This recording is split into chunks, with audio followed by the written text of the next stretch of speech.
Hey everybody, it's Rob with RobFindsTreasure, and I've got a pretty exciting box here in front of me. It's from one of my young viewers, Sophia. She had reached out to me, or her father reached out to me and said that she enjoys the show and wanted to know if she could send me a penny box from Boston that I could open live and hunt for you guys on my channel. So let me flip the camera around, show you the box, and thank you, Sophia.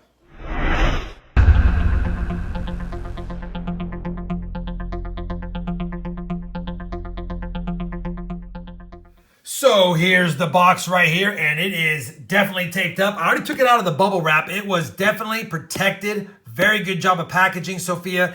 And it even came with a letter, so I'll read it really quick. Her name is Sophia, 12 years old, lives in Boston. Rob Finds Treasure is one of my favorite shows. Watch it every time you post a new video. Very kind of you.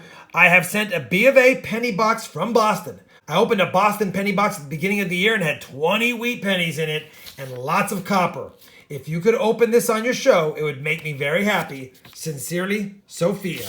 Well, Sophia, that was very kind of you, and definitely can't wait to get in here. I don't know if you checked it for it being circulated or uncirculated pennies. I would imagine you did, but let me just take a second and get this box open. That way we can see what goodies lie inside. All right, I got the top popped. Figured we'd take a quick peek-see in here to see.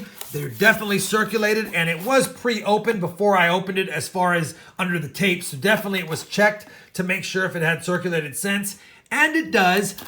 First glance, I don't see any wheat cents. This one looks a little promising. Let me just take a look. It's a 70-something, but I can see a lot of copper in here, and that makes me excited because I love checking Northeast penny boxes because there's so many varieties that come from the Philadelphia Mint that I've listed on my coin roll hunting penny mat, and I just don't get a lot of chances to check Philadelphia minted coins for a lot of the varieties.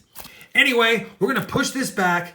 We're going to start the hunt. You guys know what we're looking for. Wheat cents. I do pull out the coppers. Of course, I'd love to find some varieties. I'd love to find some proofs, although I've only found a couple of those in my time. And at the end of the day, no matter what we find, it's going to be a fun hunt because, again, these are my favorite boxes to hunt.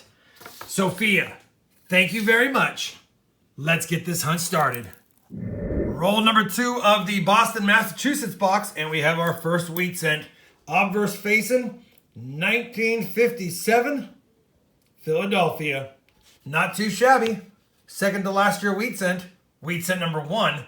Roll number 2. Roll number 3, wheat cent number 2. Just a 1944, Philadelphia, but oldest of the box and second through 3 rolls. Roll number 6 is going to yield our first Canadian cent of the box, 1984. And what's cool is I'm finding a lot of 1984 cents from Philly in here, and I always check those for the doubled ear. I guess I'll point out while I have you here, we did find a beautiful 1969 Denver. It is not the no FG, but it's a stunner nonetheless. Holy cow. All right, back to the hunt. Roll number 10, wheat cent number 3. 1956 Denver. Roll number 11 is going to be a dandy because we're at the end of the roll and we've got 2 wheat cents as I flatten them out and pull them forward. The first one is a 1940 Philly, oldest of the box. And the second one is 1953 D.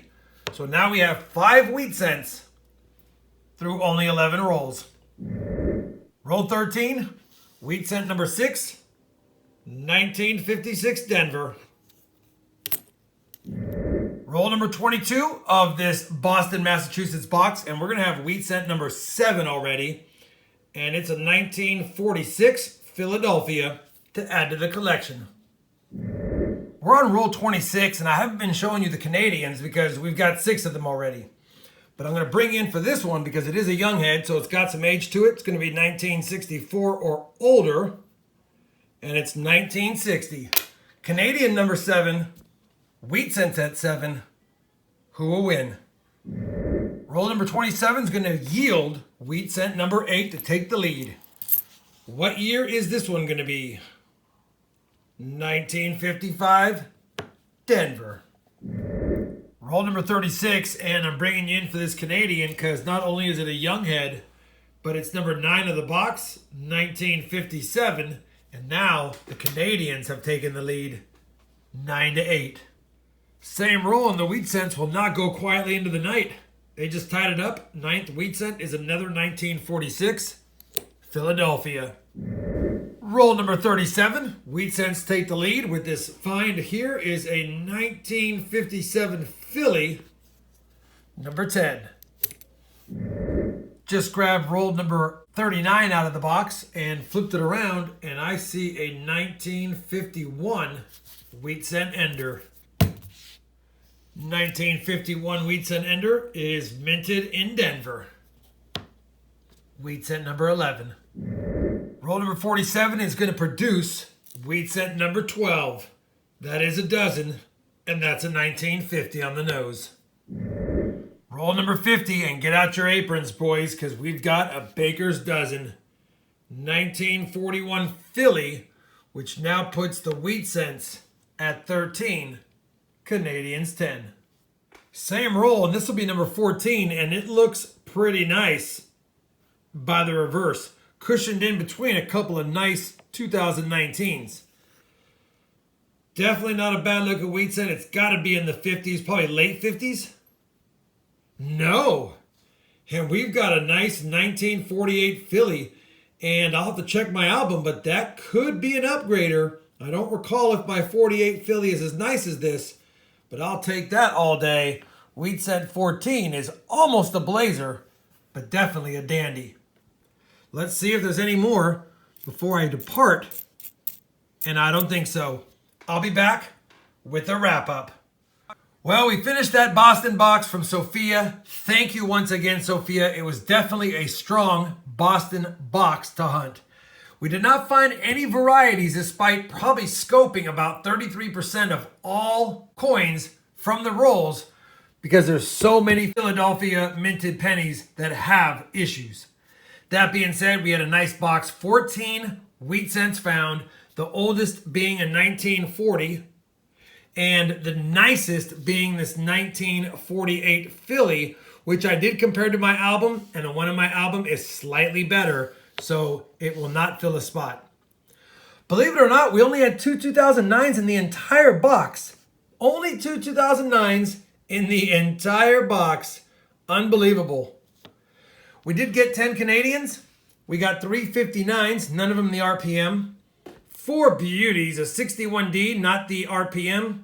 62P, not the DDO. A 69D, not the no FG. And a 78, and even though it's more modern, it's just too nice for me to send back. Absolutely loved it. And then we did find also 169S, about what I find in my boxes, obviously not the DDO. Sophia, thank you for the box, and you were right. They were full of copper. We got about 2/3, maybe 3/4 of a cup there, and that's a good hunt. Hopefully you guys enjoyed this Boston penny box. If you did, I'd appreciate a thumbs up. And as always, happy hunting, and thanks for watching.